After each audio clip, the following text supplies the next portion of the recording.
pangawat anang kwartang bilyon, trilyon para nis akong lawas sa future sa akong lawas. Unya dito inig-inding na mubalik ra gina sa grapon nga gamay kaayo. Mao nang mo manguha na sa kwartas iyang gilingkuran nga panudlanan kay para idatong sa kabit, magsugal naman hinuog maayo, mosuyog pagyug maayo, mo nang dagko na kay budget. Mailhan na nato kanang panahon sa eleksyon, makita gini mo dihag kinsay impiernohonon nga kandidato o kinsay langitnon nga kandidato o kandidata. Kanang matod pa gani sa ubang komentaryo, apil na gani ang mga justices sa Supreme Court kaniadto ningon ang gibuhat kuno diha ros Congress anang impeachment is publicity lang. Kwarta gyud unya naa ginang pulong ayaw kog kalimte. Nya kadtong ilang kwartang gitunol-tunol nimo kasagaran ato kinuha ra sa nila gikan sa imong buhis. Manglutos, manglisod-lisod sa ilang mga kaatbang kana ayaw gyud nagbutar. Dagdagan Balita News Update. Daghan karong mga katawhan nga moingon di ta motuo nga naay impierno o kaha naay langit kay wa gyoy patay nga nibalik. Nga mo na si Jesus iya ginang kay nagsugod pa man sa una nga maong mga panultihon, iya gyung gipamatud-an nga gilubong siya, nabanhaw siya og ni pakita sa makadaghang higayon sud sa 40 ka adlaw sa upa siya musakag balik sa langit. Nagpakita siya nga gipakita niya ang usa ka patay nga nabanhaw. Linyay mong tupad na nituo ka na mabanhaw ta. Ingna tuo na ka. Di mong tuo gyapon. Matod pa sa atong tubag sa Salmo o gihisgutan po na diri sa pag-istorya ni Pedro o sa mga katong nagpabilanggo nila, ang bato nagisalikway sa mga magtutukod na himong uluhang bato sa kanto. The stone rejected by the builders has become the cornerstone. Sa may pasabot ana, magbantay ta kay basin o gisalikway nato ang labing importanteng bahin sa atong kinabuhi. Ug unsa man na ang atong kalag, ang mga tao karon apil na ning nanimba hasta ning nagwali, gamay kaayog bili ang gihatag nga pagtagad sa kalag. Mas grabe gid ang atong pagtagad sa atong lawas nga sooner or later malata ra gyud. Hilingay mong tupad. Ingna malata ra nang imong lawas. Malata ra na. Anha ta diha magsigig gastog dako gikan diri hangtod Dios lapa-lapa. Hala gyud siging gasto daghan kayong gipamutang ana para sa lawas. Himog balay nga dagko kaayo, bisag wa nay hapit taong gapuyo, hala dagko kayong balay, himo anang pangural anang ilang yuta, bisag hapit wa nay agianan dito sa kilid, kuralon gyud, butangan pa gyud plant box kay para lang gyud iya nang yuta, bisag piit na kaayo, bisag e-bike maglisod nagsugat. Sige yung pangural kay para nis akong lawas aron komportable gini akong lawas. Kung nalimot siya nga inig kamatay na anang lawasa, usahay isuod lang na anang murag garapon nga gamay kayo. Usahay ibutang anang na ang lubnganan nga purting gamaya. Butang ra naglungon nga purting gamaya. Ang gikinahanglan ra gyud lawas gamay ra kaayo. Pero atong gitagaag dako kaayo. Naagoy tagpila na kamansyon karon.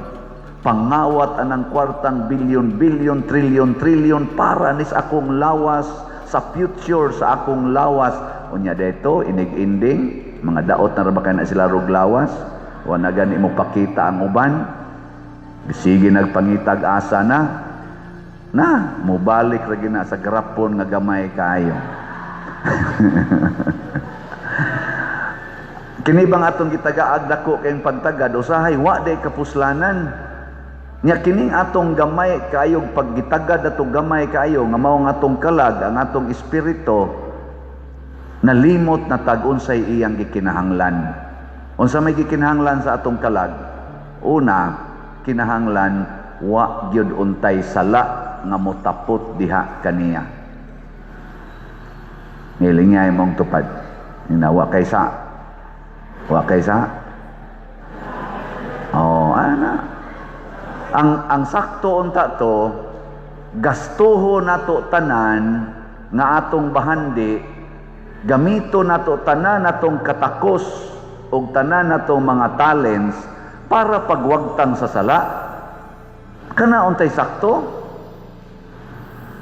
Magpuyo-puyo naman hinuon, mag-premarital sex manoon, mangabit naman hinuog porting daghana, maunang mo manguha na sa kwartas iyang gilingkuran nga panudlanan kay para idatong sa kabit, magsugal naman hinuog maayo, musuyok pagyug maayo, mo nang dagko na kay budget, nag-effort aron lang maimpyerno, mag-effort unta ta aron ta malangit. Mailhan na nato kanang panahon sa eleksyon, makita gini mo diha kinsay impiernohonon nga kandidato o kinsay langitnon nga kandidato o kandidata. Panahos eleksyon. Karon sunod tuig kay eleksyon naman 2028. Karon gasugod naman gani.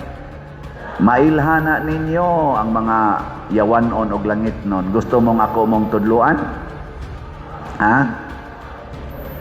Gusto mo?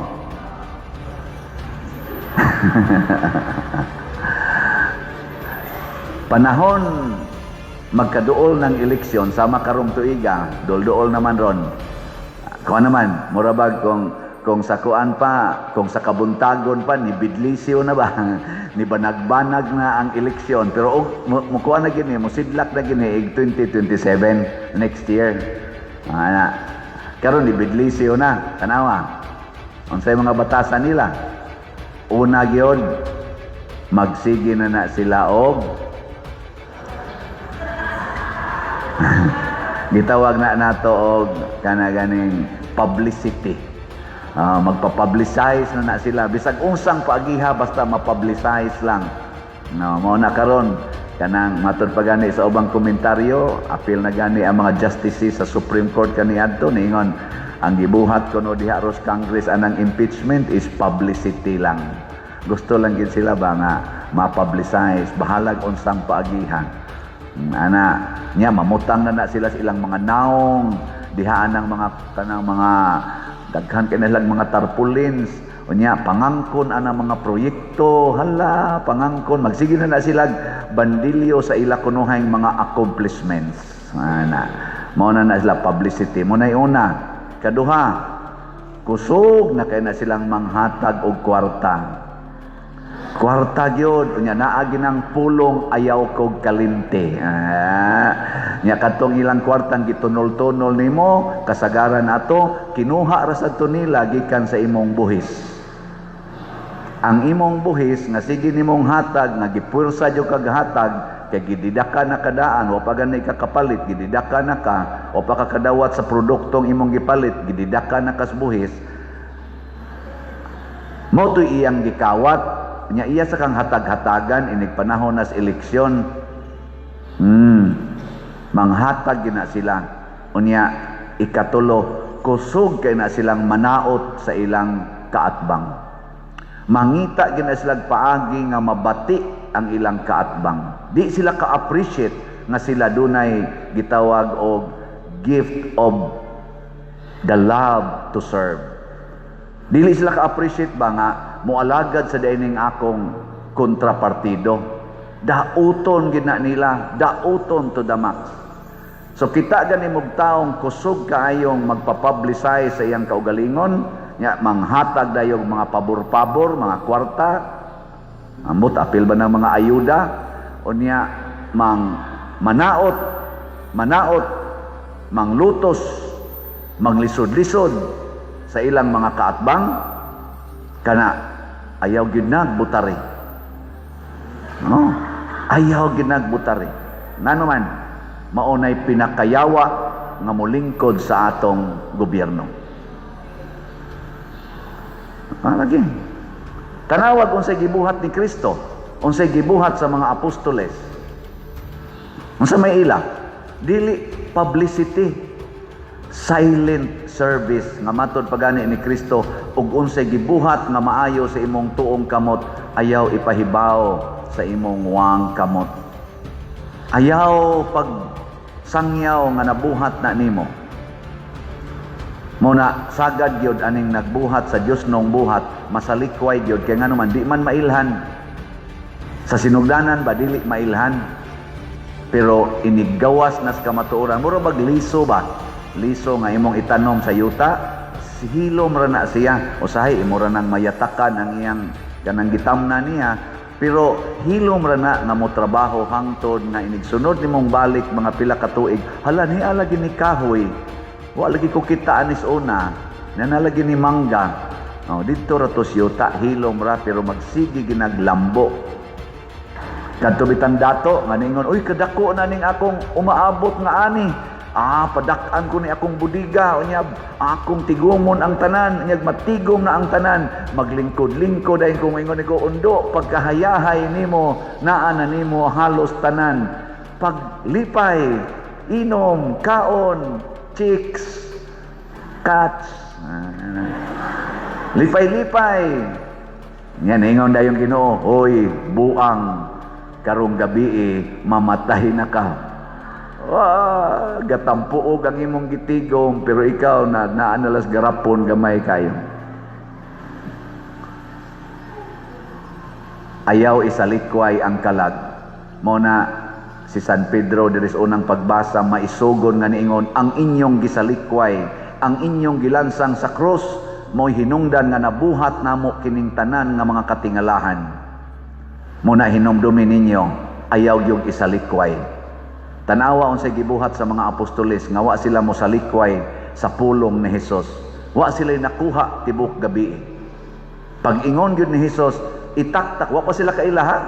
Itaktak ang inyong pukot dapit sa tuo. Nya duol na lang kay sila salapihan, buntag na. Wa sila managana, gitaktak dayon. Unsa may resulta? Naglisod sila bira sa ilang nakuha. Ngano man? Kay bisag wa sila'y gitawag og saktong sabot nga kini makaayo ni or dili.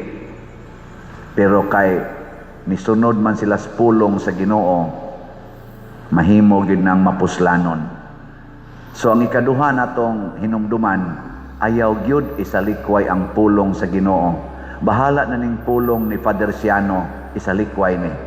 Pero kung ang gilitok sa akong bakba gani, pulong ganis Ginoo, instruction ganis Ginoo, pagtulunan ganis Ginoo, tuhuin na ninyo. Ayaw lang ko. Kana lang pulong maulay sunda.